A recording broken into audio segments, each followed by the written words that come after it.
Story. நம்ம RBI பாத்தீங்கன்னா 5 new rules வந்து போட்டிருக்காங்க. நம்ம யூபிஐ டிரான்சாக்ஷன் அதாவது நம்ம யூஸ் பண்ற கூகுள் பே, போன் பே பாத்தீங்கன்னா 5 ரூல்ஸ் வந்து போட்டிருக்காங்க. இது வந்து ஜனவரி 1 வந்து பாத்தீங்கன்னா இம்ப்ளிமெண்ட் பண்ணிட்டாங்க.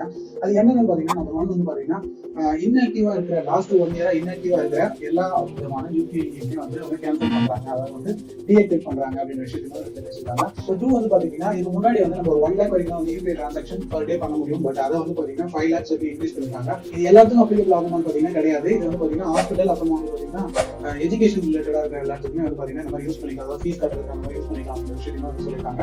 நம்பர் 3 வந்து பாத்தீங்கன்னா ஒரு 1.1% வந்து டாக்ஸ் போறாங்க. ஐயோ நம்ம யூஸ் பண்றது 10 ரூபாய்க்கு அப்படின்னு கேட்டீங்கன்னா கிடையாதுங்க. அதாவது வந்து வணிகம் சார்ந்த விஷயங்கள், அதாவது வந்து கடைகளுக்கு சாமான் வாங்குறாங்க, இந்த மாதிரி விஷயங்கள், பொருட்கள் வாங்குறாங்க, இந்த மாதிரி விஷயத்துக்கு ஒரு அபோவ் அமௌண்ட், அதாவது ஒரு 2000 மேல பர்ச்சேஸ் பண்றாங்கன்னா அவங்களுக்கு வந்து ஒரு பர்சன்டேஜ் வந்து போடுறாங்க அப்படின்ற மாதிரி விஷயத்தை வந்து சொல்லியிருக்காங்க.